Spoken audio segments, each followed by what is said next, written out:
Apa? Ayam gepuk habis 1,000? Okay, Assalamualaikum. Okay, saya Saiful daripada Mak. Okay, saya nak cerita sikit lah. Okay, bulan lepas kita ada keluarkan menu baru, iaitu nasi ayam gepuk. Jadi, Alhamdulillah, sambutannya agak baik.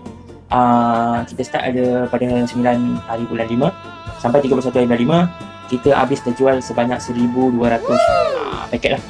Ini permulaan yang baik. Sebab bila saya cek dalam ni pun hampir memang banyak lah, Alhamdulillah, atas sokongan-sokongan customer kita. Dan saya ada buat offer 11 dan 12 hari bulan lepas dengan harga RM6.90.